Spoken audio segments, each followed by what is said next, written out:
John McCain is renowned for saying he does not know much about the economy and for parading around those advisors of his who he says do know something about the economy. Our third story tonight, a countdown special report on the price of gas and how McCain's chief economic advisor, among others, helped create and defend pivotal legislation that unleashed speculators to run up gas prices. It is, in essence, a legalized form of insider trading, deregulation that lets speculators overwhelm trading in oil futures, those complicated contracts that let commercial users of oil hedge their bets about future price and supply fluctuations by agreeing to prices and delivery dates ahead of time. Since this legislation passed, gasoline prices have more than doubled, and commodity traders have made tens of millions of dollars, devastating thousands of small companies that deal in oil and creating the risk of a speculative bubble popping. How does McCain fit in? The road connecting him to $4 gas begins with Enron. Soon after Enron's birth as a power supplier in the 1980s, CEO Ken Lay decided he could make more money betting on electricity futures, especially if government regulators didn't stop him from cornering the market and gaming the system. Under the first President Bush, an obscure agency called the Commodity Futures Trading Commission obliged Ken Lay. The CFTC chairwoman, Wendy Graham, left Enron alone. When Bill Clinton beat Bush, it took only 1 week before Enron asked Graham to lock in her hands-off position as official CFTC policy. Graham started the process. The CFTC approved it after she left on Clinton's inauguration day. 5 weeks later, she took a part-time post on Enron's board of directors and wound up earning more than $900,000 over the next decade. Clinton never undid Graham's changes. Fast forward to the year 2000 and Bush v. Gore. In the chaos of constitutional crisis, Enron got a law passed containing what is now known as the Enron loophole. Where Graham deregulated individual trades, the Enron loophole deregulated entire markets, online markets. Enron had just started its own online market and set its sights on the state of California. Over the next 6 months, California suffered 38 rolling blackouts as Enron used artificial shortages, bogus deals, and total knowledge of the market as sole owner of its own online market to treble California's energy bills. In the dark, regulators had less power than California did, leaving Enron laughing about it. All that money you guys stole from those poor grandmothers of California? Yeah, Grandma Millie, man. Yeah, now she wants money back for all the power you charged jammed right up her $250 a megawatt hour. The Enron loophole applied to all energy commodities, oil, propane, natural gas. So today, oil futures are driven by speculators, free from any regulatory oversight. Now you can't just blame OPEC anymore. British Petroleum paid $303 million to settle charges. It cornered the propane market in 2004, inflating heating costs for 7 million American homes. 2 years ago, a Republican Senate report recognized what speculators have done and blamed the Enron loophole. 2 weeks ago, the Senate Commerce Committee heard testimony about the Enron loophole's effect on the price of a barrel of oil. The speculators are not just placing bets in these futures markets. They're saying, gosh, if I can control the price of heating oil, I'm going to go out and buy heating oil.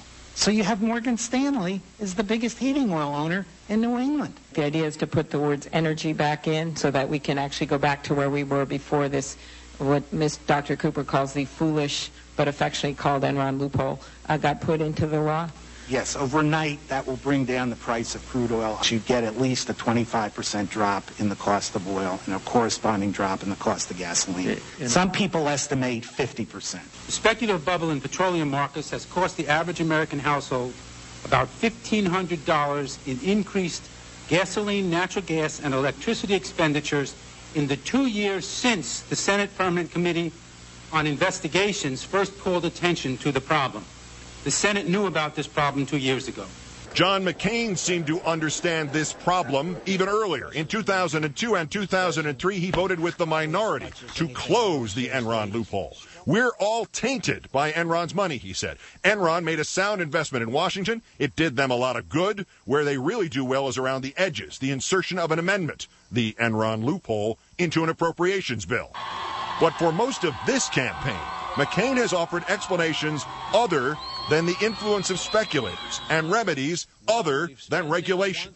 We can develop alternate energy sources. Will alternative energy fix things without closing the Enron loophole? And what's going to happen when you get all this new clean energy is the banks are going to go into those markets and rob those guys blind, like they're robbing the gas station owners and heating oil dealers in this country right now. What about McCain's idea to stop filling America's strategic reserve?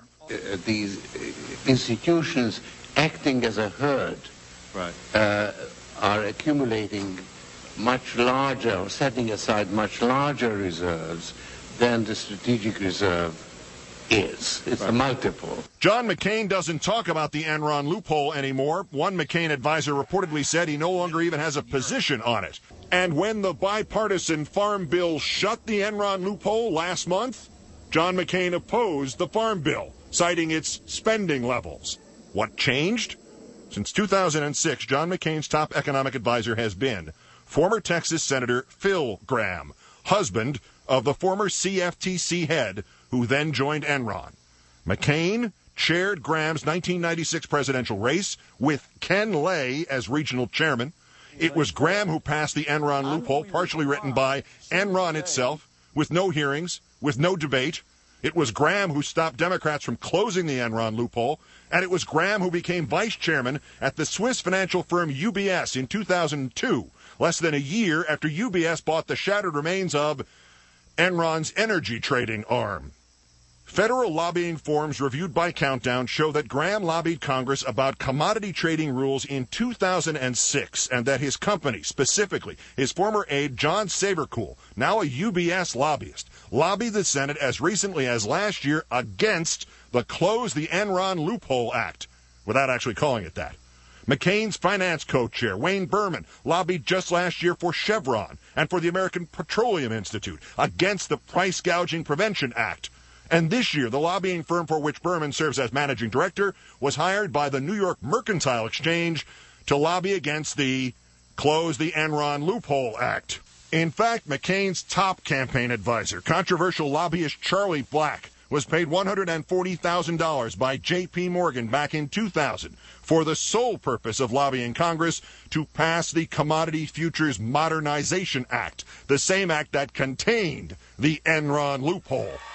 McCain skipped this month's hearing on gas prices, but this week, after committee member Maria Cantwell pushed the Bush administration to investigate, McCain finally changed his tune in public. We must reform the laws and regulations governing the oil futures market. Senator John McCain, however, still has not mentioned the Enron loophole. Still has Graham and Berman and Black heading his campaign, writing his economic policy. And when Senator Cantwell sent a letter asking the CFTC to cut off a new loophole that lets U.S. speculators channel trades unregulated through London and Dubai, John McCain declined to sign it. Senator Obama as well has an advisor who has lobbied for the American Petroleum Institute. Obama reportedly opposed the Enron loophole and voted for that farm bill that contained a closure of it.